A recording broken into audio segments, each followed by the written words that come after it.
ఉద్దేశపూర్వకంగానే నా phone call record చేసిర్రు పొన్నం ప్రభాకర్. ప్రతిపక్ష ఎమ్మెల్యేకు పంపిన తహసీల్దార్ చర్యలు తీసుకోవాలని చీఫ్ సెక్రటరీకి ఫిర్యాదు చేసిన. లోక్సభ ఎన్నికల్లో బీజేపీ కాంగ్రెస్ మధ్యనే పోటీ ఉంటుంది. చిట్ చాట్లో మంత్రి పొన్నం ప్రభాకర్. సోషల్ మీడియాలో వైరల్గా మారిన ఫోన్ కాల్ ఆడియోపై మంత్రి పొన్నం ప్రభాకర్ స్పందించారు. మీడియా చిట్ చాట్లో బుధవారం మాట్లాడిన ఆయన ఉద్దేశపూర్వకంగానే తన ఫోన్ కాల్ను తహసీల్దార్ రికార్డు చేసి ప్రతిపక్ష పార్టీ ఎమ్మెల్యేకు పంపించారని ఆరోపించారు. బాధ్యులపై చర్యలు తీసుకోవాలని సిఎస్ శాంతికుమారికి ఫిర్యాదు చేసినట్లు వివరించారు. లోక్సభ ఎన్నికల్లో బీజేపీ కాంగ్రెస్ మధ్యనే ప్రధాన పోటీ ఉంటుందని తెలిపారు. బీఆర్ఎస్ పని ఖతమైందని చెప్పేసి అని చెప్పారు. మొత్తానికైతే ఈ మన ఇది రైతు బంధుకు సంబంధించిన విషయంలో కానీ లేదంటే ఇంకా చాలా విషయాలకు సంబంధించిన విషయంలో కానీ ఫైల్స్ తీసుకొని మీరు హుజరాబాద్ ఎమ్మెల్యే పాడి కౌశిక్ రెడ్డి దగ్గరికి పోవద్దు అన్నట్టుగా మాట్లాడిన ఆడియో కాల్స్ ఏవైతే ఉన్నాయో ఆ కాల్స్ రికార్డింగ్ సంబంధించిన విషయంలో మరి తహసీల్దార్ చేసిండో ఆ తహసీల్దార్ని వెంటనే సస్పెండ్ చేయాలి, వెంటనే ఆయన మీద చర్యలు తీసుకోవాలని చెప్పేసి మరి సిఎస్ శాంతికుమార్కి నిన్న పొన్నం ప్రభాకర్ ఒక లేఖ రాసిండు.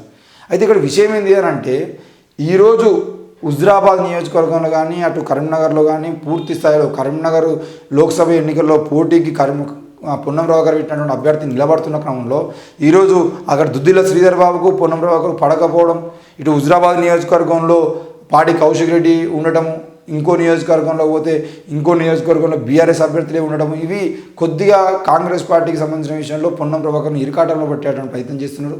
చుట్టుపక్కల దాదాపుగా హుస్నాబాద్ నియోజకవర్గం తప్ప మిగతా అన్ని నియోజకవర్గాల్లో కూడా పొన్నం ప్రభాకర్కి సరైన మద్దతు లేకుండా ఒంటరిగా పోరాటం చేయాల్సిన పరిస్థితి ఈరోజు కరీంనగర్ నియోజకవర్గంలో ఆయన పడింది.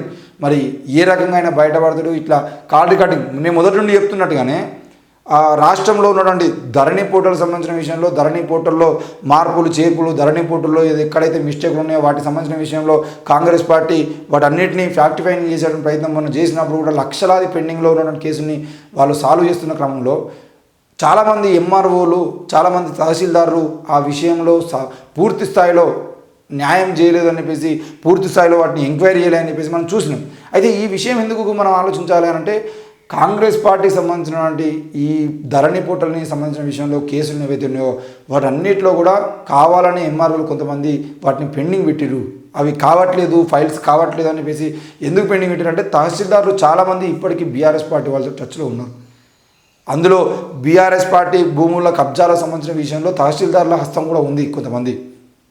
కాబట్టి వాళ్ళు ఆ భూములన్నింటినీ మళ్ళీ తిరిగి రిజిస్ట్రేషన్లు చేసి లేదంటే ఈ ప్రభుత్వ భూములకు సంబంధించిన కబ్జాలు చేసిన విషయంలో ఆ భూముల్ని తిరిగి ప్రభుత్వం చేజిక్కించుకున్న ప్రయత్నాలు చేసినప్పుడు వీళ్ళు లంచం తీసుకున్నారు కాబట్టి వీళ్ళ పేరు బయటపడతాయన్న కోణంలో కూడా వాళ్ళు కావాలని కేసుని పెండింగ్లో పెడుతున్నారు. తహసీల్దారులు చాలామంది ఇప్పటికీ 10 ఏళ్ల పాలనలో బీఆర్ఎస్ నాయకులతో మంచి సంబంధాలు ఏర్పరచుకోవడం వల్ల ఇసుక దందా మొదలైన విషయంలో కానీ లేదంటే మట్టి దందాకు సంబంధించిన విషయంలో కానీ గ్రానైట్ దందాకు సంబంధించిన విషయంలో కానీ ఇట్లా ఏ దందాకు సంబంధించిన విషయంలో అయినా కూడా ఆ ఎంఆర్ఓ పూర్తి స్థాయిలో ఆ తహసీల్దారులు ఎవరైతే వాళ్ళందరూ కూడా బీఆర్ఎస్ నాయకులకు దగ్గరి సంబంధాలు ఉన్నాయి కాబట్టి ఈరోజు వాళ్ళు ఇప్పటికీ వాళ్ళకి తగ్గట్టుగానే పనిచేస్తున్నారు.